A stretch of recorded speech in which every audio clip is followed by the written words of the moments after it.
Welcome to Tambay, the podcast!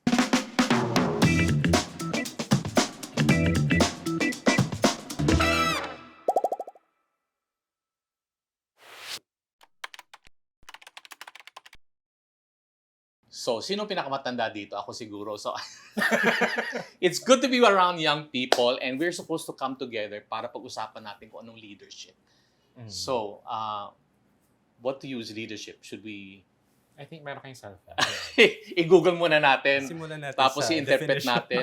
Ang haba naman ito. Okay, sabi dito, leadership is the ability of an individual or a group of individuals to influence and guide followers or members of an organization. Yun daw ang leadership. So, the ability to influence. Pa-translate, Doc Jay. Oo. Isa pa nga. Sa inyo, anong leadership? But before that, I think we have to introduce ourselves, right? I mean, I'm amongst young people and so what? Age before beauty or beauty before age? What? Age and beauty. So, well, I guess I'll start. I'm Audie Hemora. I'm a theater actor. I'm an artist, and I built my whole career as an artist primarily. Yun. But I'm a very opinionated artist. Kasi as artists, we are supposed to reflect life, and so pag may nakikita akong isang bagay na hindi maganda, I would talk about it. It's hard for me to ignore my surroundings if I'm about reflecting life. Guess I'll go next. I'm Ross Tugade. I'm a lawyer and educator. I mainly work on human rights and access to justice issues. So I've been doing this whole human rights thing for about 5 years now. I also teach politics, citizenship, and governance. I teach law students as well. And that's my passion, I guess. Sharing what I know and helping shape the beliefs, the values of younger people. Ako na yun next. I think ikaw na. Hi everyone, I'm Jai Kabahar. I am a doctor. I specialize in internal medicine and I'm also on Twitter. So just like Sir Audie, very politically inclined ako just because I grew up, hindi man grew up, during my medical education, I learned that health is very political. A lot of doctors would say na dapat hindi kami ini-involve yung sarili sa politics, but you really can't do that since health is very multifactorial. Ang seryoso naman ng sinasabi ko. No, but Ano yung true. multifactorial, Doc? Math ba yun? Parang, ibig sabihin lang parang health is beyond what people expect health to be. Inisip kasi ng mga tao, pag pupunta kung kailangan mo ng health, may sakit ka, pupunta ka sa mga doktor, magpapagaling ka.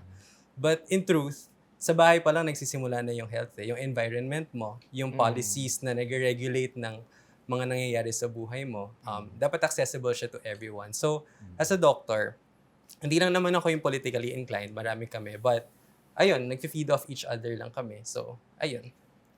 Basically. Oo. Okay, what's next? Charing. Ikaw na, So ako naman si JP Habak. So I'm a filmmaker, writer, director. Tapos nagpo-podcast on the side with a fellow director din, si Tonetta Downey. So I think with the platform that I have, parang sobrang same with Sir Audie. Sobrang opinionated din. Pero yun nga, parang sa panahon ngayon, parang kung meron kang platform, sabihin mo na kung meron kang gustong sabihin, lalo na kung makakatulong siya sa pagbubukas ng isipan ng mga tao, ganyan. So, ayun, tapos, ano pa ba? And also, I think, since parang, since nag-graduate ako sa UP, parang na-train talaga to be, open-minded. Kailangan, yung mga ginagawa mo, yung mga sinasabi mo, kailangan, hindi lang siya para sa sarili mo, parang kailangan, meron siyang bigger purpose. So, I think, with that foundation, parang, yun, nadala ko siya sa paggawa ng pelikula, mga series, ganyan. And also, dun sa podcast, na parang hindi lang, fun, pero kailangan lamanan pa rin. Yun. kailangan relevant. Kailangan so relevant. in a sense, dalawang director, isang doktor, isang lawyer, we are in a leadership position in a sense. Kasi we are in a position of influence. Ano sa inyo, personally, ang leadership sa inyo? Feeling ko yung foundations ng leadership nagsa-start kasi sa school yan. Yung mga simpleng group projects Yeah. lang. Mm. So, I think lahat naman tayo, at one point, naging group leader. So, parang doon nagsimula yung experience. And then, during yung course na ng career mo, in a way kasi yung leadership, it comes with yung habang tumatagal ka sa field mo. So, nade-develop mo yung sense of leadership mo. And at the same time, natututo ka dun sa mga leaders na hindi masyadong okay, Oo. nare-realize mo kung ano yung hindi effective. So, I think doon nagsimula yung foundations. Hindi necessarily kailangan meron kang posisyon, pero yung experiences mo around leaders, Yeah. feeling ko doon nabubuo. So sa school ka namulat, parang gano'n. Yeah. Yung leadership. For me naman, it began in the family context. Correct. My dad was a labor union president Oh, wow. when he was a working student. So at the same time, nagtatrabaho siya, nag-aaral, naging presidente siya ng union. At mula sa kanya, ang dami ko natutunan about leadership in the sense of how to command people's respect. And not only that, pero how to give back to the people. So it's a two-way street. Yun natutunan ko sa kanya na hindi lang yun pag-earn ng certain entitlements, but also sharing to them certain ideas, listening to them. Mahalaga yun sa tingin ko eh. Looking at the lived experience of people. Kasi after he became a labor union leader, he went on to join local politics. So I'm from Isabela, I'm from the north. Originally, my dad was from QC, but he migrated to Isabela. And then he joined the local political scene. Started off as a barangay kagawad. And then he went on to become a councilor and then a provincial board member. So he's really, I guess, my inspiration as what a leader should look like and what a leader should be. And that informed my values so deeply that I became involved in human rights work. I see myself dedicating my life's work to other people. So, ang lalim nung, I guess, nung hugot ko na galing talaga siya sa konteksto ng kinamulatan ko sa pamilya. Yeah. Well, that's really true. Kasi ang first influencer talaga natin, di ba? Mga magulang natin. Yeah, sa family. Di ba? When you're born and who raises you, who teaches you values, who tells you what to eat, kailan ka matutulog, it's really magulang, right? So it's really parents. I agree with you, the same with my dad. I'm a menopause baby. So, 50 na yung tatay ko nung pinanganak ako. So, he had already done so much in his career. And ang stories na narinig ko, he came from a very poor family. And then, syempre, in most Filipino families, kung you come from underprivileged, yung panganay ang talagang bubuhusan nila ng investment. So, pinaaral siya, naging doktor siya, tapos 8 silang magkakapatid. Lahat ng mga kapatid niya pinaaral niya. And after that, nung natapos na lahat sila, yung mga anak naman nila. In fact, I saw a lot of pictures sa bahay namin, taga Iloilo kami. Nakita ko yung mga pictures sa bahay namin. Isang mahabang lamesa, punong-puno ng mga relatives yun. Kasi dun sila nag-aral sa Iloilo, galing sila sa Negros, tumira sila sa bahay. Tapos, yun, he supported them and my mother allowed it. You know, parang all these relatives coming in and my father putting them into education and all of that. So, that's also, I never noticed it till much later sa buhay ko, why I am so drawn to community. Like, why am I feeling so much for people? Like, pwede naman para sa sarili lang natin, right? But I think I got it from my father, that sense of responsibility. I think leadership is about responsibility. When you look beyond yourself, na, you know, aalagaan mo hindi lang yung pamilya mo, but later on your community, your clubs, your fellow students and all of that. So nag-emanate yan sa sense of responsibility, I think, ang leadership. Sa akin, same din. Parang sa family talaga nag-start. Pero specifically sa nanay ko. Kasi yung nanay ko, hindi siya palasigaw. Parang kapag papagalitan ka niya, tititigan ka lang niya, ganyan. Tapos pangangaralan. So parang feeling ko, nadala ko yun sa school, nung high school. Tapos, nung high school kasi part ako ng CAT. So, as an officer, ganyan. Pero, feeling ko, dun ako unang namulat sa power tripping. Kasi, talamak yan sa mga CAT, ganyan. Parang, dahil yung nanay ko, parang yung nakuha ko sa nanay ko, hindi siya yung naninigaw, hindi siya kapag hindi ka pumunta rito, sa paluin kita, ganyan. Hindi siya gano'n. So, parang somehow nadala ko siya sa school na parang kung meron akong gustong makuha from someone or meron akong inuutos dun sa in a CAT setting, hindi siya threat, hindi siya power tripping. It's like kailangan kung meron kang gustong makuha sa kanya, kailangan makuha mo rin yung respeto. Makuha niya yung respeto galing sa'yo. Parang, so doon nag-start, I think, yung idea ko ng leadership na talaga nag-start siya sa pamilya, sa bahay, para madala mo siya sa labas. You pointed out a very important thing na character ang Mm-mm. tinitingnan natin sa isang leader. Yes. Taong, maganda yung character. You can tell na mabuti ang Mm-mm. naidulot sa amin. Kasi may Sa may mga relatives ako na parang mas hindi sila sumusunod. Kunwari mga pamangkin, mga pinsan, mas hindi sila sumusunod sa magulang nila kapag medyo violente or kung medyo verbally parang mas hindi sila sumusunod sa ganun. So naisip ko na mas talaga siya, mas effective kapag kinukuha mo yung loob ng taong gusto mong sumunod sa'yo, ganyan. Or, ayun, parang Hindi natin may iwasan siguro pag-usapan ng pamilya because that's our first unit, di ba? And truth to tell, a lot of young people, a lot of kids rebel because hindi maayos ang pagpapalaki sa kanila. yes. So if your parents are not good leaders, a lot of kids grow up rebellious, maghahanap ng barkada kasi hindi nila nahahanap yung pagmamahal o pag-aaruga Yeah. sa pamilya. Would you agree with that? I mean, it starts in the leadership starts at home. In general. Pero I mean, magandang point yun na yung leadership starts at home. Kasi it doesn't have to be so obvious na parang minsan kasi inisip mo pag leader ka, status symbol siya eh. Yeah. Pero yung leadership, nagsisimula yan sa bahay talaga. Sa mga tao nakaka-influence sa'yo. Hindi necessarily tinatawag nila sarili nila na leader, pero yung style nila, dun mo natututunan and dun ka na-develop. Siguro in a way, nakuha ko rin sa mom ko yung leadership. Yung in terms of pagiging determined. Single mother kasi siya. So siya talaga yung nagpalaki sa amin dalawa ni Kuya. And very resourceful siya sa mga bagay. So I think magandang trait din yun for leaders. Hindi niya necessarily pinopromote yung sarili niya na leader ako, boss ako. Oo. Pero yun yung pinapakita niya. And I think maraming tao sa buhay natin na hindi natin nare-realize na leadership role yung pinapakita nito. Kasi hindi nila necessarily sinasabi na boss mo ko. Oh. So I think maganda yun. When I begin teaching every semester yung politics and citizenship course ko, I always start with a definition of politics na yung traditional, very top-down, hierarchical. There are people who treat power as a resource, and then there are people just following. That's the traditional view. But then I challenge my students, I tell them, look at your family unit.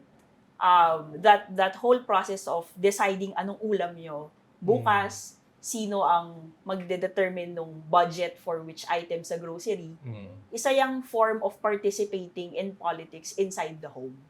And the way your parents, for example, decide na ang ulam natin bukas ay adobo, kinabukas sa makalawa, sinigang, that's a way of allocating resources within the home. I tell my students, yung pagde-decide kung ano ang mga desisyon natin sa loob ng tahanan ay isang paraan to allocate your decision-making powers and to allocate the resources inside the home.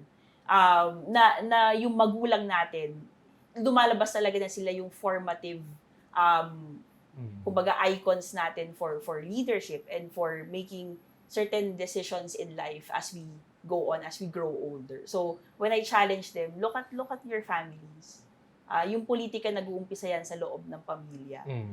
The way you treat your siblings, the way you relate to your parents, it's a way of shaping your values as well. So, sila na medyo na ma-mind blow sila na, hala, oo nga, inside the family, we have this concept of power allocation and group decision making that we see mirrored in everyday life. Kasi sa family unit, I mean, isipin mo kagad pati de pamilya. So dapat ang tatay ang pinuno, di ba? Pero in many dynamics, sometimes like you mentioned, you come from a single family home. then the mother takes on that relationship. And even in a buong pamilya, kahit nandiyan yung tatay, kung minsan, kung ang tita or tito ang mas malakas mag-lead, then I think you agree that you'll gravitate towards kung sino ang magaling na leader. Yeah. So how would you define a good leader there, even with the family muna? Yeah. I think also mahalaga yung paraan ng pagre-relate to one another because that in that context of the family, it's not just someone leading the pack. It's always a process of negotiating with one another. Kung sinabi ni Bunso na gusto ko ulam bukas ganito, pero sabi ng panganay, hindi, ang gusto kong ulam ganito naman. So parang nagkakaroon ng consensus building din. So mahalaga yon when we take that out into society, yung ganong klaseng value. So leadership is not just commanding others, but also learning to listen to others. So mahalaga yon na nakikinig tayo sa kung ano yung nararanasan, nararamdaman ng mga kasama natin, whatever context man yan, pamilya man yan, lipunan man yan, or in your professional communities man yan. You think a good leader is somebody who cares more about the other person than themselves? Not necessarily. Mahirap sabihin yun kasi syempre, tao ka pa rin. Dapat may paki ka pa rin sa sarili mo. I don't think you have to choose naman para masabi mo na leader ka na may mas paki ka sa isang tao over another person. Kahit hindi mo i-involve yung sarili mo. I think para maging leader ka, kailangan maging responsible ka sa lahat ng taong involved. Kasi ba't ka pa magle-leader kung hindi ka naman responsible? Totoo. kung mas may paki ka sa isang tao over sa ibang tao. So yun, I don't think it's a necessary question when we talk about leadership. Kasi para siyang para siyang drama. Na mas may paki ako sa inyo kaysa sa akin. Parang how do you even measure that? Oh. Parang parang yung compromise na necessarily kailangan parang iano mo rin yung gusto mo. Parang walang bahala rin yung gusto mo. Parang kailangan part ka pa rin ng group as a leader na kailangan yung boses mo naririnig din. Agree. Kasi dapat may stand ka. Mahirap maging leader kung wala kang stand. Yeah. Pero dapat yung mga pinaglalaban mo, grounded sa pangangailangan ng mga Oo. tao sa paligid mo. Totoo. Hindi pwedeng ipipilit mo lang yung gusto mo. Hindi rin pwedeng gagawin mo lang yung gusto nila. Yes. Yeah. As a leader, kailangan kaya mong i-balance Oo. kung ano ba yung para sa kapakanan ng lahat ng tao. Makipag-usap. Makipag-usap. Kasi leadership is not a practice in isolation. Mm. It's always within the context of a community or a group or an organization. Kagaya nga ng sabi ni Google kanina, di ba?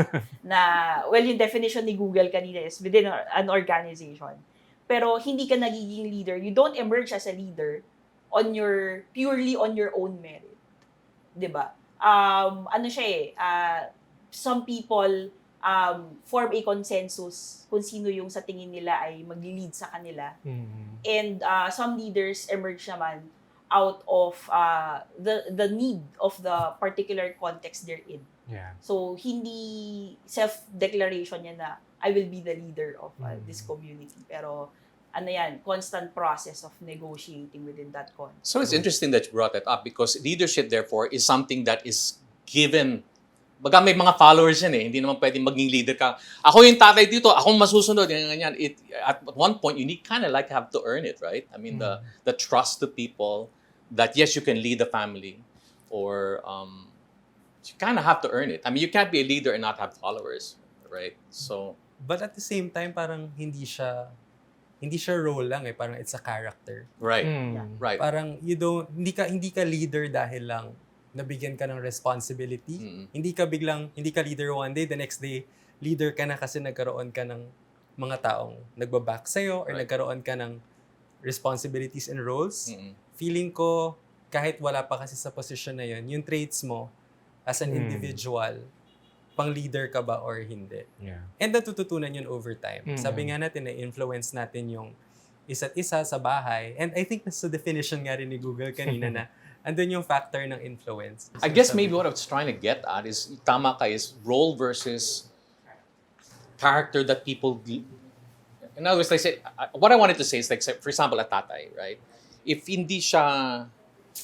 he's dictatorial and just wants his way, and then kids kind of rebel, and they decide, I'm not going to follow you. On the other hand, if it's a good parent, then they say, yeah, we trust you because it's good to us, so we follow you. So I guess what I'm trying to get at is what quality or character in leadership is something that people will decide to follow. Kasi it's not porque tatay ka o that immediately you're gonna get everybody to obey you. A lot of kids rebel. A lot of kids, I know most kids now don't get along with dads, right? So I guess what I'm trying to put forth, is we're trying to establish good leadership, is what are the qualities of a good leader at home that you will trust, that you will, I guess that's what I'm trying to get at. I don't know how to verbalize now. I think at home, medyo complicated siya kasi may family dynamics. Oh. May family dynamics involved kasi. May history yan beyond leadership. Provider ang tatay, so you need to follow. Yeah, Ganon. or mother. Parang ang laging sinunod ganun, no? sa family. May Structural. structure kasi siya na hindi necessarily applicable sa iba. Pero maganda naman talaga na yun yung parang building block mo of what a leader is. Pero But namumulat tayo when we're exposed to other people, like when we go to school, Mm. and then we see teachers who inspire us, and all of a Yeah. sudden, iba yung pananaw sa buhay. Mm. Then I-expand yung idea natin of, Yes. what good influence is, right? So, Mm. so sa inyo, what teachers, inspired you, changed your way of thinking, expanded your way of thinking? para sa akin yung may mga bagay na ginagawa lang natin kasi nakasanayan natin. So sometimes, hindi kailangan sobrang profound nung tinuturo sa'yo nung teacher mo. Minsan parang nasa paraan din niya kung paano gawin. Yeah. For example, marami sa ating Pilipino hindi nagtatapon ng basura sa tamang lugar. Kung saan na lang nilalagay. Mm. And then meron akong teacher nung high school. Biology teacher siya. Tapos sinabi niya talaga sa class, ano bang nakukuha niyo sa pagtapon ng basura kung san-san? And then for some reason, parang napaka-obvious naman na magtapon ka sa basurahan, di ba? Pero ginagawa kasi ng maraming tao eh. Yeah. Pero yung paraan ng pagsabi niya, ma-realize mo na, ay oo nga, bakit nga naman Oo. ginagawa ko yun? Mm. And then eventually, mapapasa mo rin yun sa iba. So, minsan hindi kailangang sobrang profound nung Mhm. idea na ibibigay sa'yo. Yeah.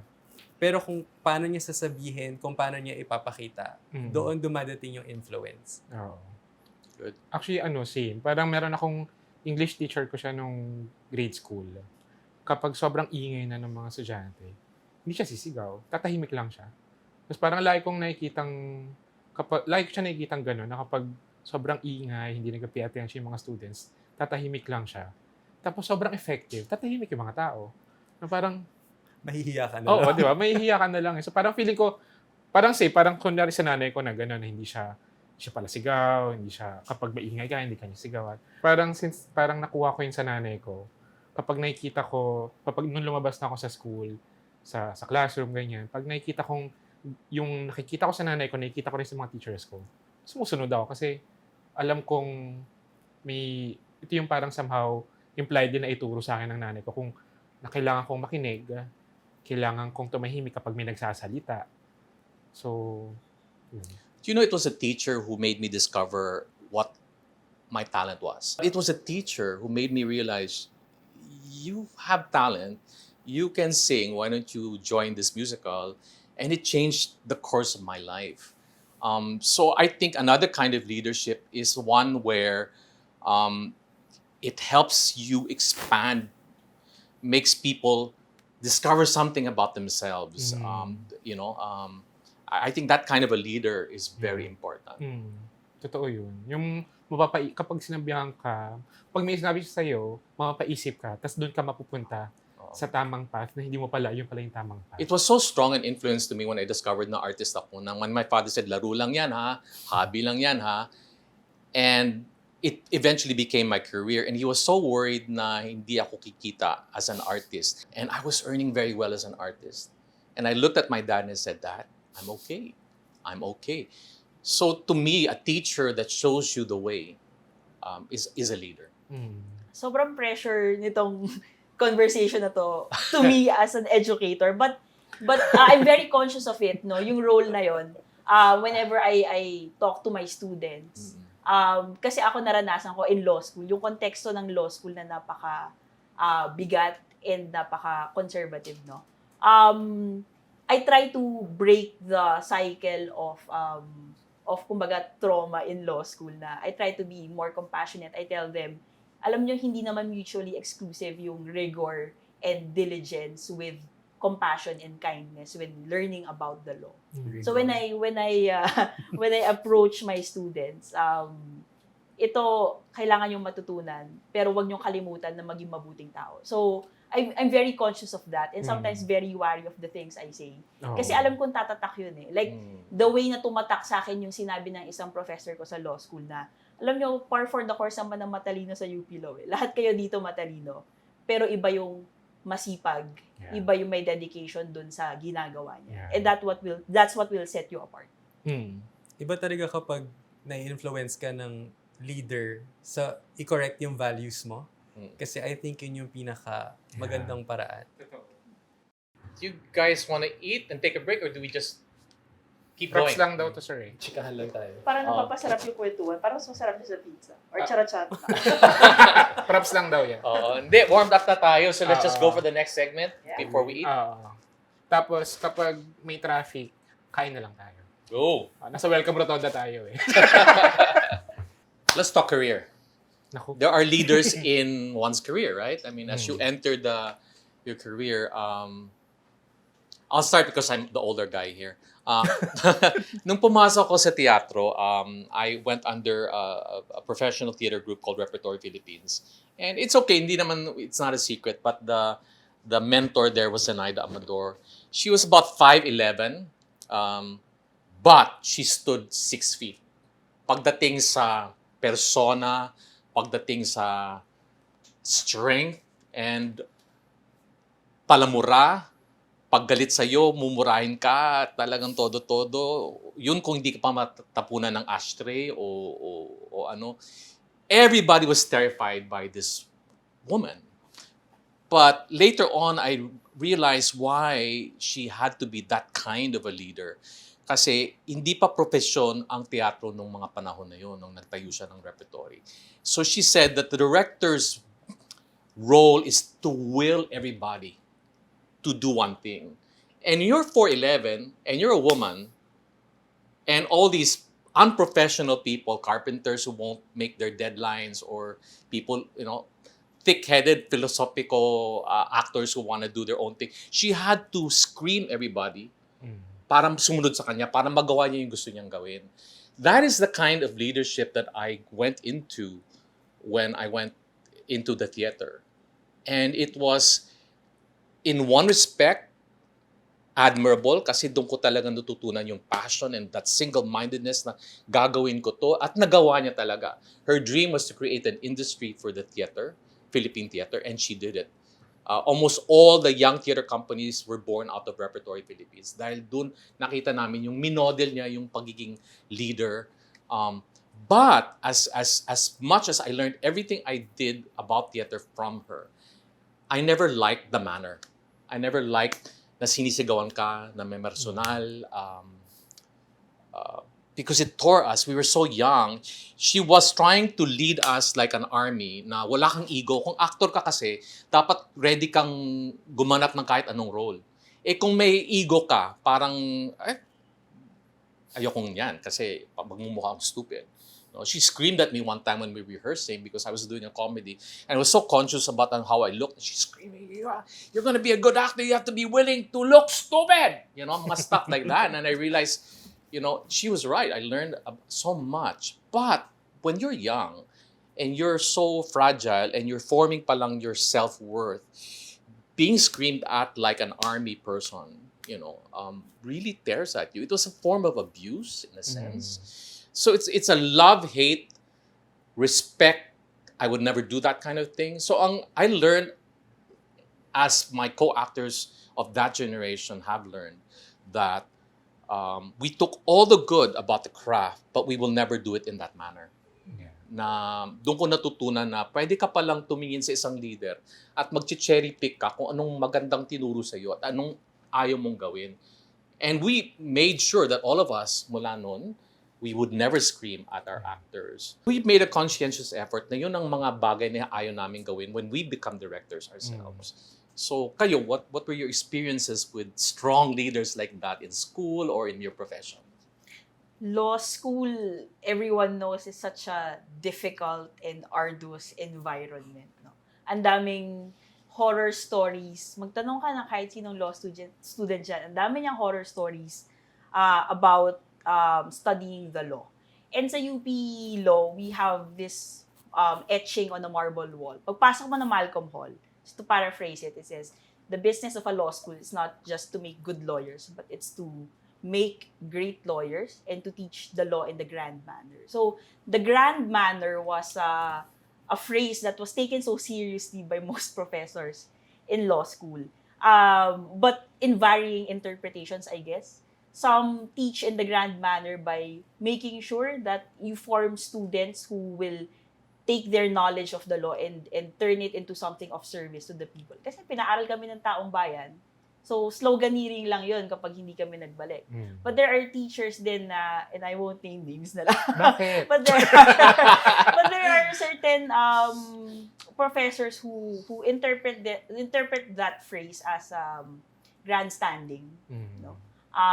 And I made sure nung nagsimula na ako magturo sa law school na I know what kind of teacher I want to become and I know what kind of law students I want to nurture. And of course, what kind of lawyering I want to exemplify. So, ang laking world of difference talaga sa akin yung makita yung different interpretations of what it means to shepherd your students. And I got to choose, sabi yan ni Sir Odi, you get to cherry pick eh. So, I got to choose what kind of a law teacher I wanted to become. That's right. Medical school, mahirap na ng medical school. Yeah. Lalo na nag-training pa ako ng further training. So, sa medicine, yung leadership role, it comes naturally. Habang tumatagal ka, parang magiging leader ka talaga. Kasi kung clerk ka, leader mo yung intern. Kung intern ka, leader mo yung residents. Na first year, pag first year resident ka, andyan yung third year residents, andyan yung fellows. Pag consultant ka, may junior consultant, may senior consultant. So parang laging merong follower, merong leader. So marami talaga akong experiences sa mga leader na... Nag-filter si Doc Jai. Iniisip ko kasi, hindi, may mga leader na yung mga juniors nila ay sumusunod dahil takot at walang natututunan talaga. At may mga leader na yung mga junior nila ay nag-improve dahil nai-inspire sila sa kung anong klaseng leader ka. Yeah. Yung best type ng senior ko ay yung pagpapasok na siya ng emergency room, parang meron ng music. Kasi parang okay na. Parang magagawa na ng paraan yung mga problema. Yun yung in-aspire ko na maging type ng leader. Pero kung magiging honest kasi tayo, kasi nabanggit na rin nating halos lahat. Hindi ka pa nagsasalita. Parang meron tayong idea kung ano yung gusto nating leader, ano yung ayaw nating leader. Yeah. Madali kasing sabihin na ito yung gusto ko na qualities ko, ito yung ayaw ko. Pero kung nandun ka na sa stressful environment, nawawala yung division. Yeah. So parang mahirap sabihin na ito lang yung gusto ko gawin, ito yung ayaw kong gawin. So para sa akin, para maging effective na leader ka, kailangan characteristic mo rin na level-headed ka. Yeah. Na pagdating sa stressful situation, lalo na sa medicine, laging may emergency cases, dapat na-filter mo pa rin kung ano yung mga actions na gagawin mo. Tama. Para yun yung nakikita ng mga junior mo, yun yung nakikita ng mga patients mo. Para kung maging senior yung mga inaalagaan mong bata, gagayahin ka nila. Madali kasi sabihin na, ay, ayoko maging ganito. Tapos yung stressful na, ganun ka rin, naninigaw ka rin, nanonoxe ka rin ng mga tao. Tapos pag uwi mo, sasabihin mo, ay, I could have done better. Hindi pala dapat ganun. Kasi sinasabi mo lang na, gusto kong maging mabait, pero hindi mo siya pinapractice talaga. Yeah. So para sa akin, important na pinapractice mo rin kung ano yung gagawin mo. Ipapractice mo rin kung ano yung sinasabi mo talaga. Totoo. Parang same din ako. Ako naman same with Sir Odi. Parang since nag-film school talaga ako, tapos doon na sa film school, parang ang ganda ng idea na parang, shit, gagawa tayong pelikula paglabas natin dito. will change the world, ganyan, ganyan. Tapos nung nasa industriya na, parang, ay, ang daming naninigaw. So parang, since yung foundation ko, parang yung nanay ko, yung English teacher ko na kailangan silence, kailangan makinig para makinig sila sa'yo. So parang, since yun yung foundation ko, feeling ko nadala ko siya nung nagtatrabaho na yung tinitignan kong leader ay someone na marunong makinig. As someone na hindi ka kailangan sigawan para sumunod sa'yo. Para sundin mo siya, sorry, yun.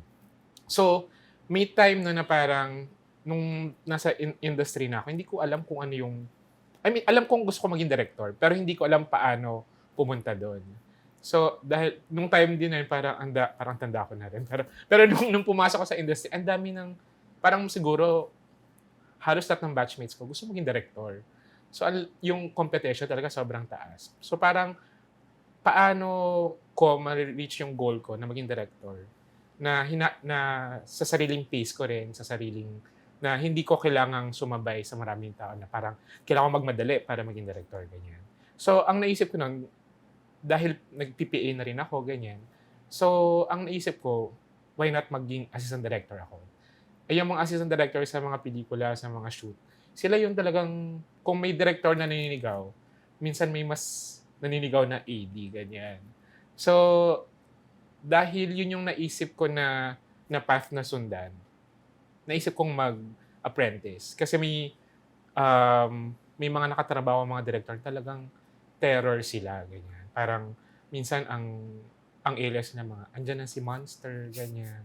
Andyan na yung halimaw. Yun yung defense mechanism talaga. Oo, andyan na yung halimaw. Pero kapag andyan na, hello po sir, ganyan. So, parang since na, na-introduce ako sa ganung environment sa industry, hinanap ko kung kayo na ako pwede mag-apprentice na someone na yung values na meron din sila. And then luckily, I found someone na, malit na tao, si Direk Irene Villamor, na sobrang, siya yung assistant director na hindi niya kailangang sumigaw para sundin siya ng mga tao sa set. Malit na tao, pero sumusunod sa kanya yung mga tao. So, nung nakapag-apprentice na ako sa kanya, hanggang sa maging director ako, parang yun yung lagi kong iniisip na hindi kailangan manigaw para sundin ka ng mga tao. Minsan, kailangan mo ring makinig, and at the same time, hindi man pwedeng lagi ka lang tahimik. Kailangan mag-assert ka rin ng authority. Kasi kapag sobrang tahimik ka naman, minsan, hindi, kakayanin ka lang niya. So, kailangan balance pa rin. Pero, yung foundation ko of being a leader, andun pa rin kung paano ko natutunan yung sa nanay ko, dun sa English teacher ko, tapos hanggang sa naging director. But it's so interesting that we have a common Trauma. experience. Oh. why is it that people in authority or a position that, like that, why do they think that they have to wield power? Why do they feel they need to, not only power, but what do you call that? How do you describe yung aggressive and controlling and hindi nakikinig, and nobody could speak up before, that's the quickest way to learn. But why do you think na napunta tayo sa ganong klaseng kultura na leaders think that they have to be dominating? Does that have a lot to do with the fact that we were under Spanish rule for 300 years? After the Spanish rule, because we were oppressed, we were an oppressed people. Tapos napunta tayo sa Amerikano, tapos ng Amerikano, Hapon, pagkatapos ng Hapon, now oppressive politicians, right?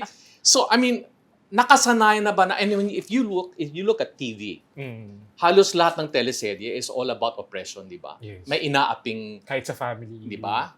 It's always the mestizos making up the poor, Sharon Cuneta types, na Julian, types that, because I think that's in our psyche, that we have been oppressed for so long that we think that's our normal. And people think the way to lead is to be domineering. That's why until now, to this very day, Filipinos still tend to go with a very strong authoritative personality. What do you think? I think na-normalize siya kasi merong superficial effect kapag naninigaw ka. Kung naninigaw ka ng tao, kikilos yung tao. So, parang yun yung shortcut. Yeah. But I don't think yun yung pinaka-effective. Kasi kung nagtatrabaho ka lang kasi takot kang masigawan, Yeah. hindi ka inspired to do your work. hindi maganda yung mental health mo, Mhm. walang EQ yung mga tao sa lugar mo, gusto mong umalis agad. Yeah. Parang hindi siya nagiging maganda sa long term. Tinatawid mo na lang yung araw. Pero to some people, yun kasi yung nakikita nilang effective. Unfortunately, hindi nila nare-realize na may ibang paraan para maging effective yung trabaho mo as a leader na hindi ka naninigaw. Mas mahirap pag-inspire ng tao. Totoo. Yes. Di ba? Pero meron kaming consultant na sobrang idol ko siya. Kasi sobrang hina ng boses niya. Tapos kung nag-rounds kami, as in sobrang hina lang. Nakapaligid talaga yung mga tao sa kanya kasi ano yung sinasabi niya? Pero sobrang inspiring niya na leader. Kasi systematic siya, mabait siya, naiintindihan niya yung situation ng mga tao. And nai-inspire kami na maging mabuting tao rin dahil sa kanya. Sana yun yung mas nakikita natin na characteristic ng isang leader. Hindi mo kailangan manigaw, hindi mo kailangan manindak para makagawa ng mga solusyon. Good. So, do we aspire to be that? As we are coming to our own, and we are in positions now of leadership. So, what kind of leader do you want to be? Ako, I take my cue from my former mentor, former boss, the late Chito Gascon, who led the Commission on Human Rights. He was my boss for around 3 years. And he commanded so much admirable energy. Yung sobrang inspiring niya. But at the same time, alam mo yung mga sinasabi niya nasa tama talaga. So, yun yung nag-shape talaga dun sa paraan kung paano ko nakita ang human rights lawyering sa Pilipinas na pwede kang maging inspiring, pwede kang maging makatao at pinahahalagahan mo yung dignidad ng bawat tao sa paligid mo. But at the same time, be this figure that draws so much respect from the people around you. Sobrang bait, sobrang buting tao, no? Na everyone that Chair Chito knew would attest to the fact that he's such a great leader. He's such an inspiring person.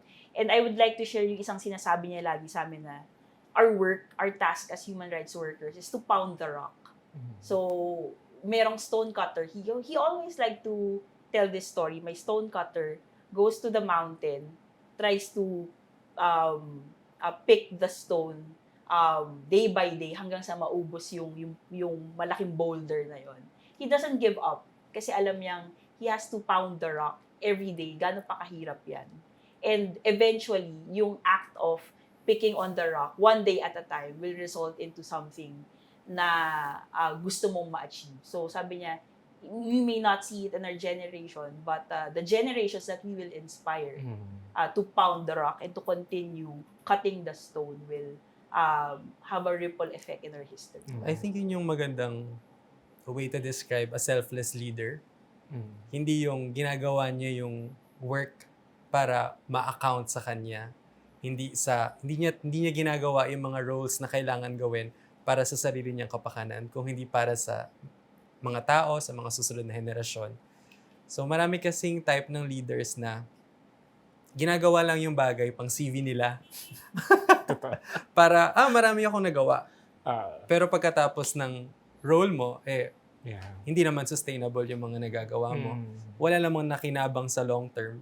So I think maganda yun. I think inclined tayo sa mga good-natured na leaders. Mabait, selfless.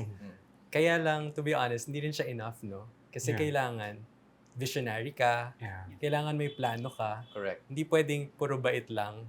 So kailangan. So anong No, but I would like to say that because you're other-centered doesn't mean you're weak. Yeah. It's strength. Yeah. It is strength to say, this is what's going to be good for all of us, so this is what we need to do, whether you like it or not. Nasa panahon tayo ngayon where nobody cares about the truth anymore. It's just, are you familiar with Yuval Noah Harari? He's an exceptional historian. And he talks about nationalism, and he talks about how nationalism is about caring for people you don't even know. It's just that you're aware that they're in your country, so you are, anong makakabuti sa ibang tao? And that is what nationalism is. But lately, or not lately, matagal na rin naman, what a lot of what has come out are authoritarian populism. Ang ibig sabihin niyan, you got, like say, a leader in the US or you got a leader here, that what they do is, nagiging tribal. What they do is they get people to dislike each other. Parang, Us versus them. yes, us versus them. Because, and the ones that are most resonant to the greater majority of the populace, susunod sila kasi nararile up yung kanilang mga prejudice, Yeah. ang kanilang mga galit. Ang galit nila sa ibang tribe. So that has given rise to a lot of these authoritarian populist leaders, which is destroying, even in the States, is destroying the US. Harari was talking about how dati, ang conceived enemy ng America, for example, would be Russia. Right? But now, within the nation themselves, they are so divided because they're going for a populist politician that they're now fighting each other. Never has the U.S. democracy been in greater danger than it is now because of these types of leaders that cater to the prejudice of everybody else. And that's the same here. Di ba? Never mind kung hindi based on truth. I will tell you the lies. I will be authoritarian and I'll make mura and everything. And because it caters to a lot of people, they follow regardless of whether tama yung paninindigan ng tao na yung leader ngayon. So it's very dangerous to also have leaders who are just self-promoting. Yeah. Ang dami nun. Kailangan talaga as a leader, open ka to criticism from people. Yeah. And dapat, sinasabi mo sa kanila na open ka to criticism. Kasi marami sa atin dito sa Pilipinas, nakakalimutan natin yung mga leaders natin, hindi sila Diyos. Correct. Yeah. Totoo. Sinasamba kasi natin Oo. to the point na hindi na natin tinatanggap kung nagkakamali sila. Yeah. So nakikipag-away ka na sa kapitbahay mo, Mm-mm. sa Facebook, nagmumurahan na kayo. Kung saan na napupunta, for sure naman, parehas naman kayo na bayan yung pinaglalaban. Totoo. Kasi, hindi na-i-inspire or hindi sinasabi sa mga tao na, i-criticize nyo ako kasi para sa inyo din yun. Nakakalimutan natin na yung leaders natin, hindi dapat sila sinasamba. Yung leaders natin dapat pinapabuti yung buhay natin. At kung nagkakamali sila, para mapakita na meron silang pake sa kapwa, dapat may feedback na Yeah. nakakalimutan. Kailangan nilang makinig. Well, that's an interesting, when we get to the next portion, we should talk about those who follow rather than just the leaders, right? Because that's what you're saying, Yeah. right? Na maging mapasuri tayo ng tao. Tama yung Tagalog ko? Mapanuri. Mapanuri. Sorry, Ilonggo. Yung mapanuri tayo, right? We look at qualities. I think leaders are only there because we allow them to be there. And we have to know how to choose leaders. So maybe that's what we can talk about in the next portion. Ako gusto kong i-acknowledge at this point yung katapangan na pinapakita ngayon ng mga tao going out, volunteering, or just speaking up. Yeah. Na ganito ang naging karanasan namin nung nakaraang mga taon. And ganito yung kinabukasan na gusto namin para sa Pilipinas, para sa mga anak namin, para sa mga ibang Pilipino. Ako working in the field of human rights has exposed me to conversations with citizens na sila mismo nakaranas ng matinding human rights violations. And sila yung pinakamatatapang na mga taong kilala ko. They're the bravest people I know, willing to speak up and risk more, even if nakaranas na sila nung grave violation of their human rights. They know the consequences. They know what could happen to them. And yet, they speak up. So, that energy yung nag-fuel talaga sa akin, na-inspire ako na maraming matatapang pa rin na Pilipino na tumitindig at pinapanindigan talaga kung ano yung tingin nila tama. It's interesting because each of us are active in social media, right? And so that puts us in a position of influence. So in a sense, we are leaders. Yeah. Because you use your platform to inform people. And I think that's what we're all doing, right? And I So- think lahat ng may social media ay influencer na rin. Na parang kahit 100 lang yung followers mo. Diba? Ano ba kasi talaga yung Oo. influencer? Di ba? Basta kung may makabasa niyan at influensyahan mo ang isang Oo. tao. They say it's not even about the numbers. Kahit 5 lang yung sumusunod sa iyo, pero gagawin ng 5 na yun kung anong gusto mong Yeah. pagawa sa kanila, you are an influencer. Mm. So that's a very powerful platform. That social media, this is so powerful. I think this is a game changer sa future na rin. This is going to change, you know.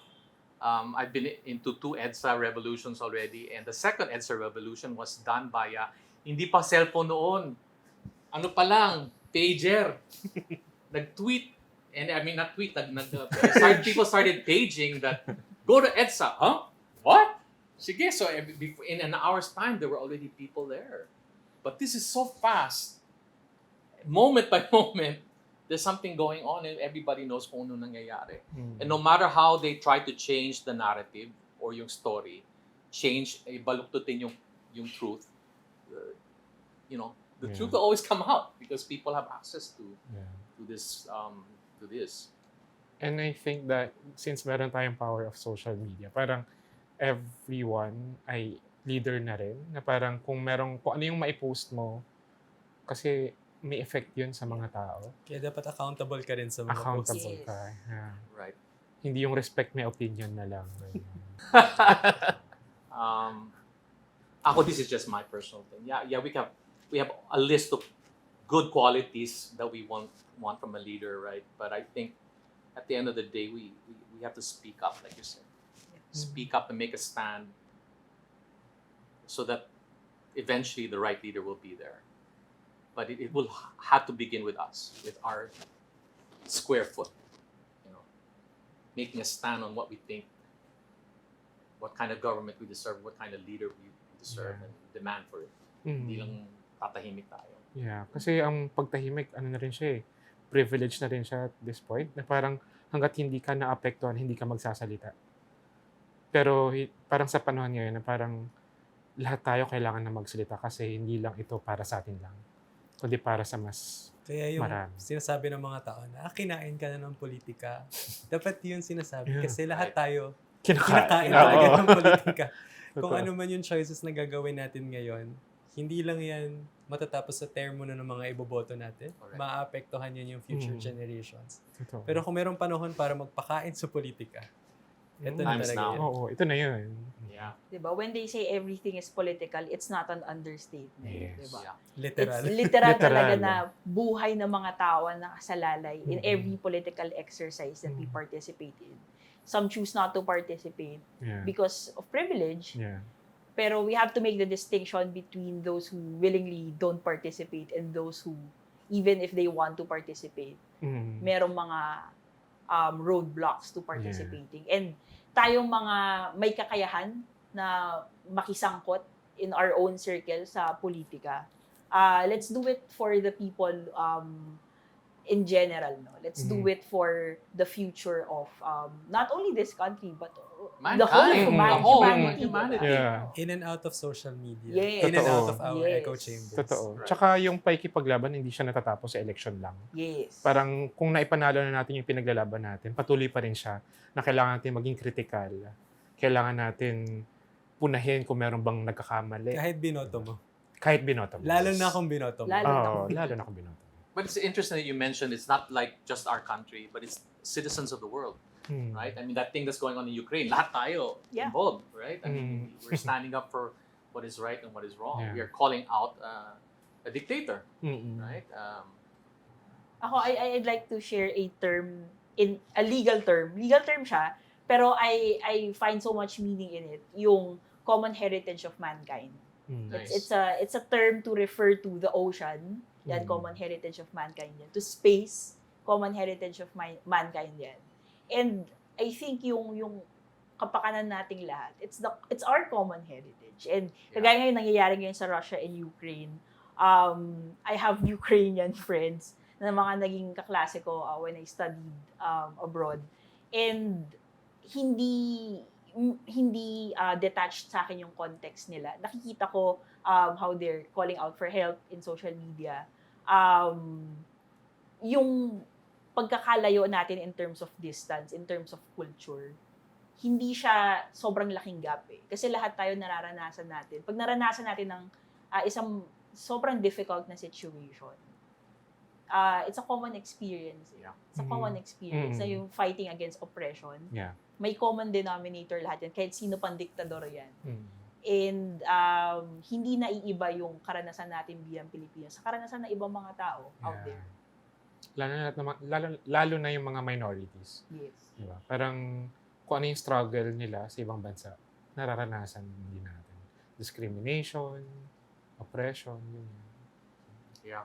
So hindi pwedeng, nasa Pilipinas tayo, malayo naman tayo sa Russia eh. Parang hindi dapat ganun.